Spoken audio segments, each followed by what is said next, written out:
Si Sadut ngomongnya jadi beda. Asalna geus lemes, ayeuna mah ngomongnya jadi kasar deui. Hei, Andika, Bikang, rasakeun ieu sia. Iya.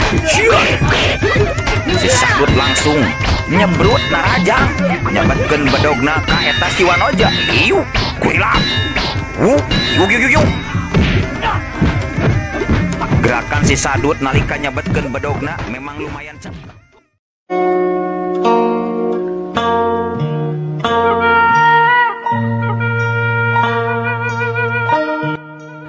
Assalamualaikum warahmatullahi wabarakatuh. Wadia balad ate official di mana wae ayana.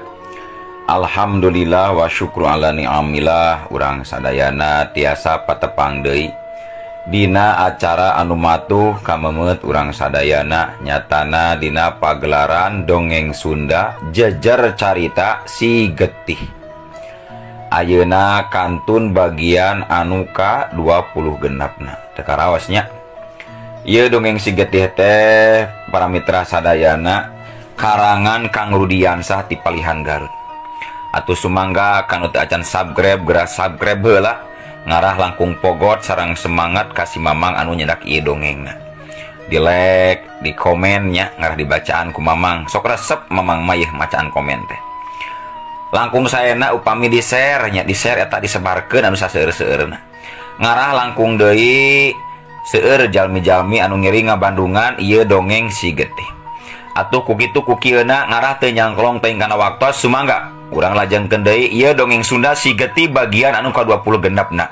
Sok sor cikopina benyeng simutna pagean heula tali kolorna ngarah teu pegat tumpak dungdung des.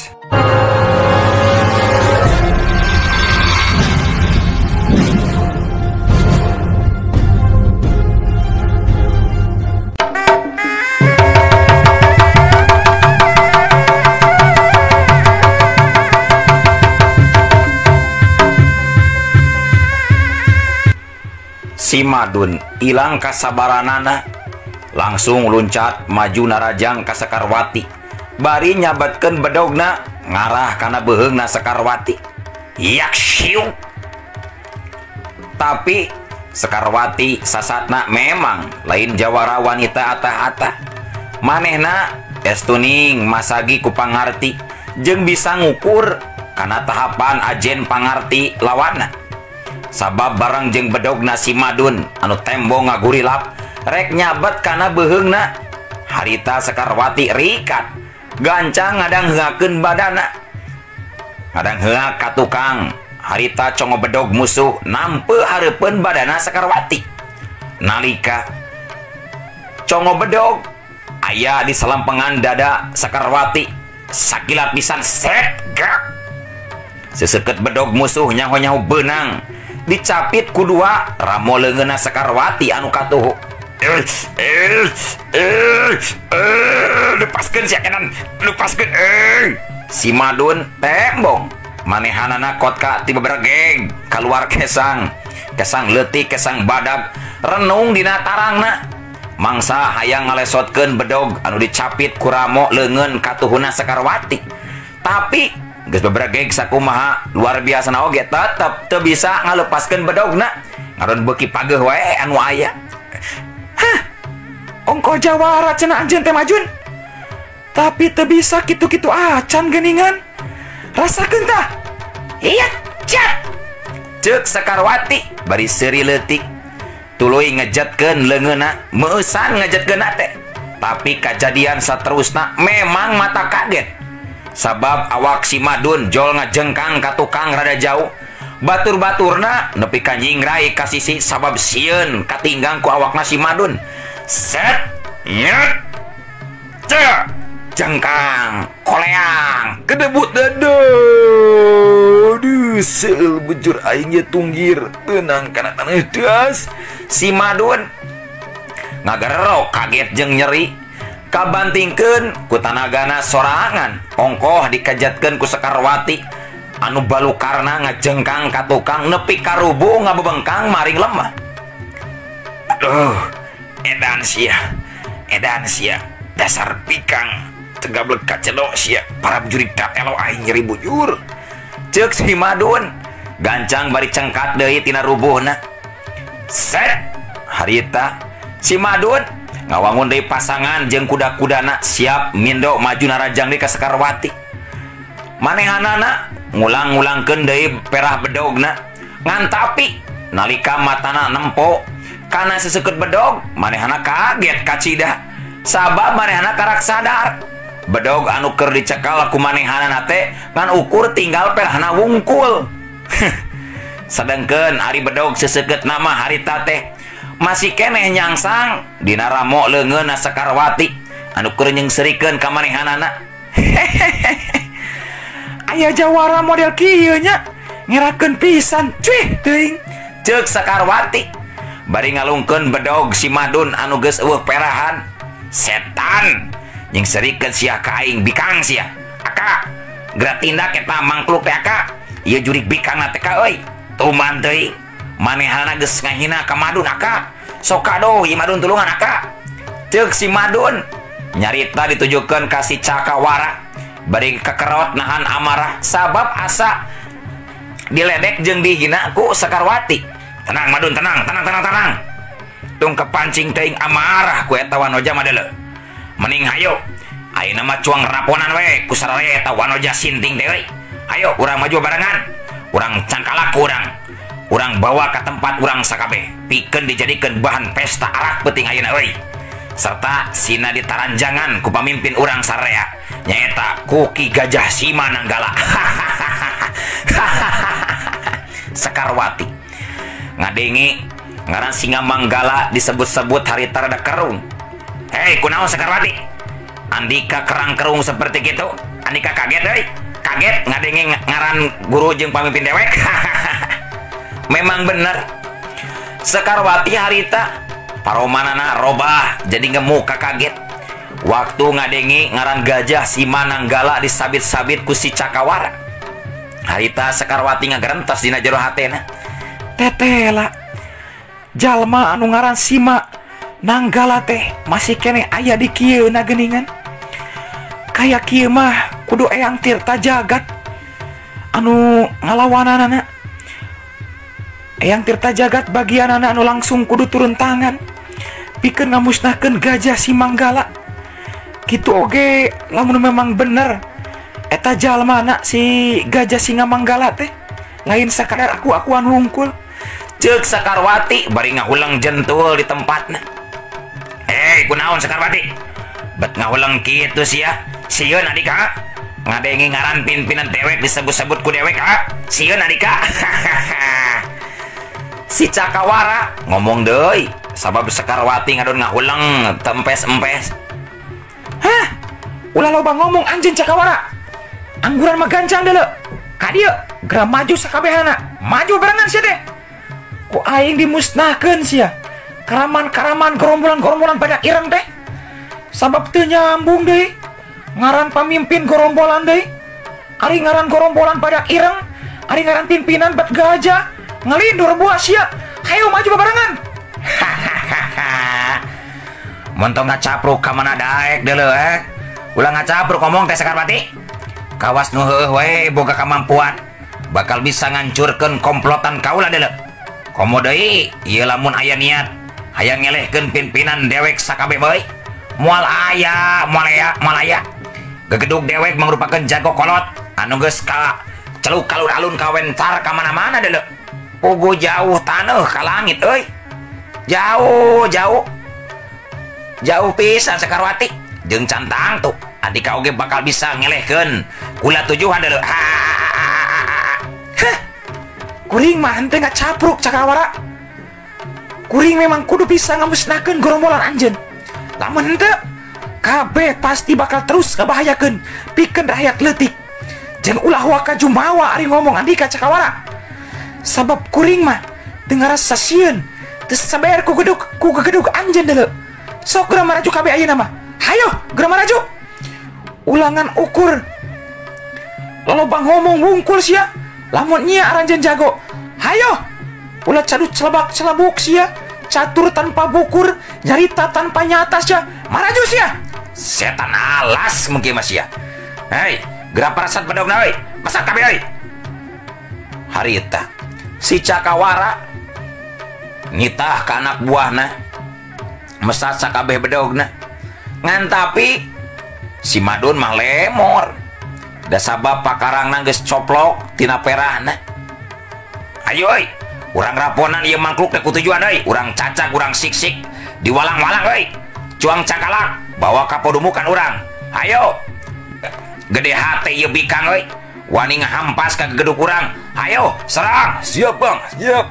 Siap, Kang. Siap, Kang lah. Serepet, kurilap.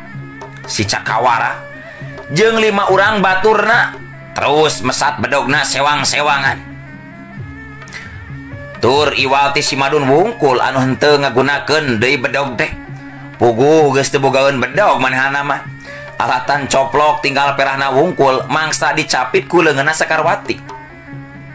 Ayo, serang, rempuk. Curelak, jeleng, gurilap, kolebat. Genep jirim, tembong harita pating jorelat, dibarengan ku gulungan sinar warna bodas anu kiwari pating gurilap, muruk ka pelebah Sakarwati. Anu karek cengkat tina tempat diukna nyalse nakranan, henteu matak sentar waktu nempok gurilapna bedog musuh anu bayangan. Malah dina jarak anungan kari sajengkal deui teh pakarang musuh keuna kana sasaran. Sakarwati gancang ngibaskeun dampal leungeun katuhuna ngagunakeun tanaga jero ti kajauhan. Kapalebah datangna musuh anu harita arek nyerang ka manehanana ngagunakeun ajian ombak lambak ngajadikeun pakarang musuh kabeh ge taya anu bisa labas keuna kana sasaran.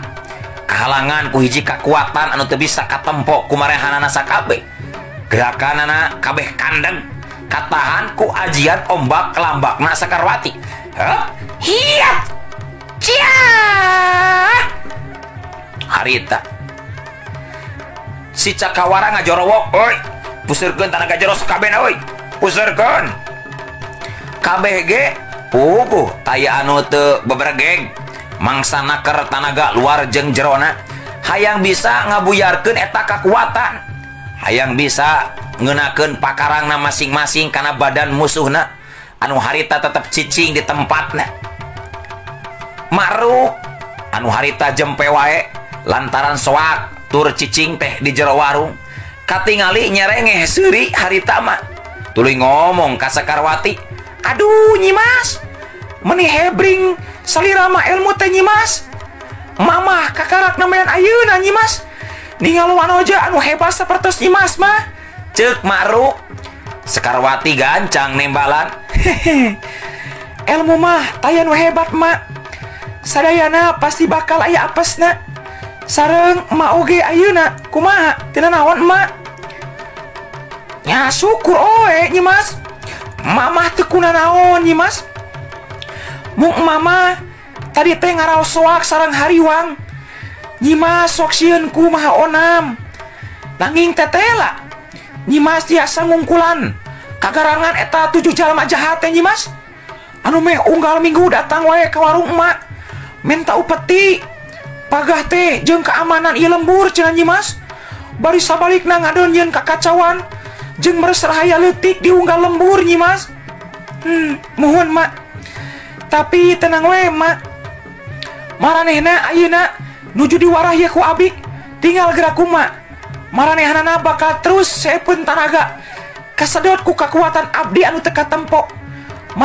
Maranehanana lilibarat patung mak anu tos moal bisa deui nanaon margi upami aranjeuna beuki rosa ngaluarkeun tanaga jerona oge bakal langkung nambihan deui kekuatan abdi anu terus nyedot tanaga maranehanana mak. Tinggal we geura mak sagarap deui oge aranjeuna bakal terus rubuh geura mak. Baru ku teh kitu nya Nyimas. Atuh lamun kitu mah jadi penasaran atuh mare keluar hayang ningali eces ti kadeuketan Nyimas. Oh mangga atuh mak, enggal gerak keluar mak entong nyempot wae di lempat warung atuh sok da aranjeuna oge moal tiasa deui ngaganggu ka emak. Mohon mangga Nyimas mangga. Aduh meuni reueus Makro gura-giru keluar ti jero warungna hayang nyaksian 7 jalma anu keur adu regeng hayang bisa nembus atau ngancurkeun kekuatan anu teu bisa katempo ku marehanana jeung hese di akalanana hayang nyerang ka musuh teu mampu mundur teu bisa ngan ukur luut leet we ku kesang awakna. Aduh Sekarwati dikumahakeun ya aing kabehan ya Sekarwati. Gancang lepaskeun aing Sekarwati. Gancang lepaskeun Sekarwati, lepaskeun. Ceuk si Cakawara anu bedogna katingali ragrag kana lemah. Sedangkeun si Madun jeung 5 urang baturna deui mah tuurna tembong geus norok-tok ngaleulesan mimiti biakeun tanaga. Bedogna plak-pluk maluragan tina cakelanana. Tur kajadian saterusna memang kudu bisa ditarimakeun ku si Madun jeung pada baturna anu pangheulana awakna terus pating galebru rubuh teu manggap mulia tina sela-sela juru bibirna kabeh ngalaikeun getih hirup seger jeung kari tinggal si Cakawara wungkul meureunnan anu masih keneh kuat teh manehanana terus ngabudalkeun tanaga jerona sataker kabek. Sabab minangkana mah si Cakawara teh anu kawilang pangkuatna jeung pangonyonna ilmu ti antara genep urang balad-baladna. Ngan tapi tetep wae mangsa tanaga jero anu dibudalkeun ku si Cakawara meh sapinuna dibudalkeun laju kasadot ku kakuatan lawan anu teu katempo. Si Cakawara kadenge ngagerot tarik bari awakna tuluy ngajengkang ka tukang tina sungutna nyebrot getih hirup lalambaran serta langsung teinget di bumi alam.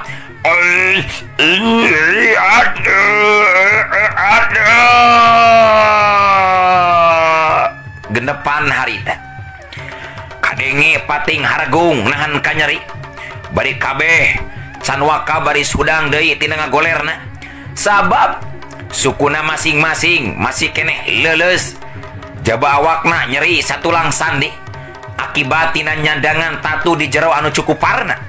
Aduh aka hudang si Madun tembong maksakeun maneh hudang setengah ngoronda nyamperkeun ka palebah si Cakawara anu masih kene angger ngagoler teu inget di bumi alam. Hudang ceuk si Madun deui bari nahan kanyeri sarta netep seukeut ka Sekarwati pok ngomong, Andika memang hebat Sekarwati. Aing sakabeh ayeuna ngaku eleh jajaten ku diri anjeun deuleu Sekarwati. Tapi ulah waka atoh anjeun Sekarwati. Sabab masih keneh aya deui anu kudu disinghareupan ku diri anjeun. Hei Sekarwati, anjeun kudu siap jeung sanggup ngalawanan pimpinan dewek sakabeh. Nyata si Gajah si Mananggala pimpinan kula sakabeh anu baris nindak ka diri anjeun deuleu Sekarwati. Jeung anjeun ulah waka ingkah ti patempatan Sekarwati. Dagoan sabab engke pimpinan kula bakal datang ka ieu tempat pikeun balas dendam, pikeun balas kanyeri ti diri dewek sakabeh deuleu Sekarwati. Ceuk si Madun nyari tanah ngandung ancaman. Hah? Siap Madun lah. Siap. Jung. Gramarulang deui sakabeh ayeuna mah. Bari gancang bawa tah batur anjeun anu keur sakara teh. Santa kuring di dieu moal waka ingkah balilahan. Nungguan kedatangan pimpin Arandika ka ieu patempatan. Pasti ku aing didagoan deuleu moal sieun aing mah. Hayo geura marangkat. Awas ya. Awas Sekarwati. Lamun Andika ngadon eueuh ngajati patempatan sia. Moal. Kuring mah moal kabur. Kuring pasti rek cicing di ieu pikeun ngadaguan kedatangan guru Arandika sakabeh. Si Madun teu nembalan deui ngan rageyeng. Si Madun gancang ngagotong si Cakawara dibantuan ku saurang baturna anu memang masih keneh kuat tanagana kajeun keur tatu oge. Digiringkeun ku opatan marulang deui ka tempat sarangna gorombolan badak ireng. Sekarwati ngareret kamaruk pok tumanya, "Ma, ari teh lembur naon amina, Ma?" "Nah, betiasa kasabak kueta jalma-jalma jahat, khususna gangguan gorombolan ti badak ireng mak. Ditanya kitu ku Sakarwati, Maruk gancang ngajawab, iya teh namina lembur wawayu Nyimas. Sarang pangna ieu lembur wawayu kusabab ku gorombolan teh margi tos biasa Nyimas. Ku unggal lembur sejen oge dina heuleut 3 dinten atawa 3 wengi maranehanana sok aya sumping menta upeti aturan ti pihak kerajaan Tumariswana anu kiwari dipimpin ku Raja Suntara saurna mah Nyimas. Jadi lain ku pihak gorombolan wungkul tapi ti pihak karaton Tumariswana oge akur menta upeti meras ka rakyat leutik. Baru aya patula patalinanya sareng kerajaan Tumariswana baritos gentos pimpinan deui nya mak. Mun Nyimas eta kerajaan Tumariswana teh atos digentos ayeuna mah pimpinana oge rajana tindakanana langkung mahabu nyangsarakeun rakyat leutik Nyimas. Teras eta anu jenengan Suntara teh ti pihak mana kawitna mak? Nah betiasa ngarebut tahta kerajaan Tumariswana sanes Raden Purnawijaya Yuda teh mangrupakeun raja sakti mandraguna cenah mak. Nah betiasa eleh kitu mak. Nyimas, ari saurna mah Suntara teh minantuna Raden Purnawijaya Yuda Nyimas. Anu nikah ka Nyimas Utari putrina ti Raden Purnawijaya Yuda. Sareng duka teuing kumaha jeung ti mana asalna eta Suntara teh Nyimas? Mak kirang terang nanging saur beja eta oge Nyimas. Nyimas Utari sareng Suntara teh betras hianat jeung barontak kanu jadi bapakna. Dibantu ku saurang gegedug gorombolan macan Sanghyang anu pura-pura ngabdikeun diri ka kerajaan tugdugi kaderna perang parebut kakawasaan parebut tahta. Raden Purnawijaya Yuda duka teuing ka mana taya laratanana sarta ayeuna eta kerajaan teh bangun ngahaja ngumpulkeun para jago jalma sakti anu sakirana bakal tiasa dipercaya Nyimas pikeun diandalkeun pangarti jeung kasatianana lembur-lembur diranja ku pihakna anu sanes hiji dua. Malah ayeuna kerajaan Bagedit oge sejadi gempur cenah rek ditumpur ludoskeun eta kerajaan Bagedit salaku musuh bubuyutan ti kerajaan Tumariswana Nyimas. Sangkan taya deui kerajaan liana mangsa ngadegna kajayaan Raja Tumariswana kitu tah Nyimas. Sareng rakyat leutik mah bati ngajerit we wungkul mangsa kahirupan rakyat diruruhit ku durjana anu teu boga sifat kamanusiaan jeung teu ras-rasan Nyimas. Baru kitu nya mak. Duh cing sabar we mak. Namina oge kahirupan manusia pasti we aya cocobana jeung ujianana moal mulus taya masalah. Doakeun we mak di abdi cing mampu ngelehkeun gegedug gorombolan badak ireng anu dipimpin ku Gajah Simananggala mak supaya kajahatan teras ngirangan sok sanaos rada abot oge diri abdi pikeun ngungkulan eta gegedug di badak ireng teh mak. Mohon Nyimas tangtos kumaha oge didoakeun pisan Nyimas mugi usaha oge tarekah salira Nyimas teh sing tinekanan oge salira Nyimas kedah tetep salamet jeung waspada. Sareng ayeuna mah hayu we Nyimas urang reureuh heula di bumi emak urang ngobrol di bumi emak bari nganti kadongkapan jejedug gorombolan badak ireng Nyimas. Tak kedah ngarepot panginten emak. Tak kedah. His ulah kitu Nyimas ente ngarepot. Angguran mah mate bunga we anu aya sabab mah aya batur ngobrol di imah sabab mah ayeuna hirup teh ngan ukur sorangan salaki geus lila maot anak teu boga deui Nyimas. Mun atuh mak mun upami kitu mah mangga tapi eta warung teh nah bade ditutup bae gitu emak. Moal teras icalanana lebar atuh emak. panjang kena ieu waktos teh mak.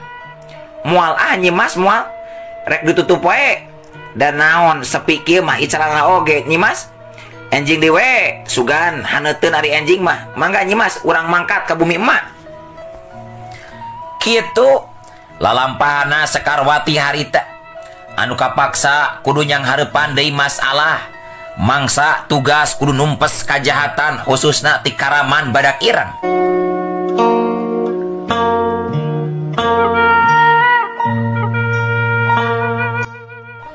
Sedangkan di tempat sejen dina waktu anu sarua harita Kartiwa anu keur teu sadar ingetanana manehana keur aya di hiji tempat ngawut-ngawut wangunan imah warga jeung sajabana ngancurkeun pilemburan tur teu kurang loba warga anu jadi korban.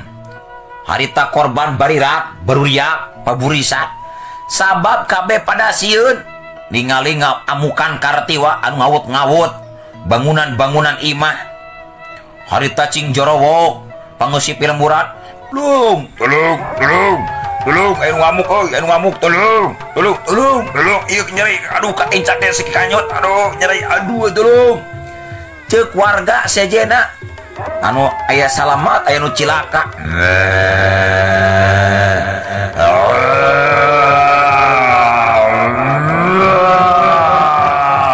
Kartiwa ningali eta kaayaan lain watireun tapi ngadu ngalenggak seuri bari sora seurina pikasieun sada ajag leuwih. Nembongkeun sihungna anu ranggeteng bari bibir baseuh ku getih. Keur kitu coelak jelengedeng aya jirim anu anyar datang mancuh nangtung di hareupeun Kartiwa. Anu tetela jirim anu anyar datang teh tetela Raden Tarya Jaya Kusuma.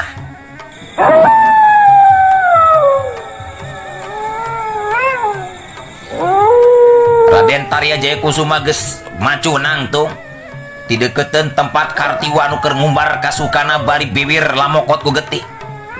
Pangeusi pilemburan pating narengkog harita teh terus narampokeun ti kaanggangan pikeun nyaksian kajadian saterusna anu bakal lumangsung di eta pilemburan.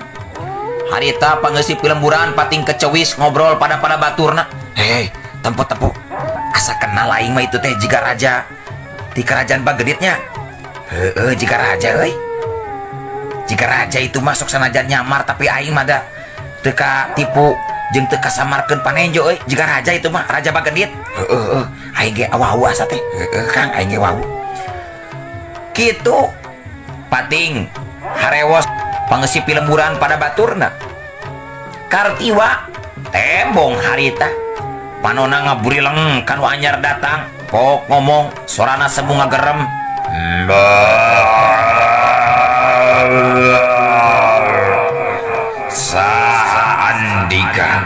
Saandika bet ngaganggu kana pagawean jeung karasep dewek. Ningka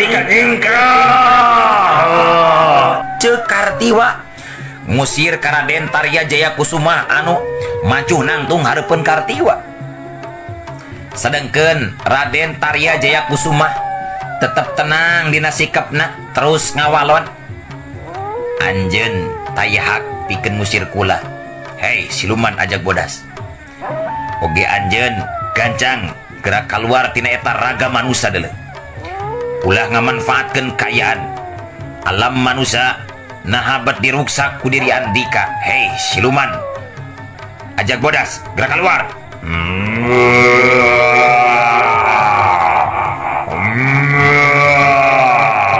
Hebat oge seket oge batin Andika manusia bisa nyau ka diri kaula jeung kula moal gampang daek dititakuan di keluar tina ieu raga badag da manusia. Sabab kula leuwih doho leuwih taat leuwih patuh kana ditah pikeun nyacingan ragana ieu manusia. Kajaba lamun Andika bisa nyelehkeun pangarti dewek mangka kaula bakal taluka Andika. Hei manusia Hei, siluman ajak bodas. Saha anu geus nitah ka Andika? Gancang bejakeun ka kula ayeuna. Saha ngaran anu geus nitah ka Andika sangkan sumurup di raga badagna manusa?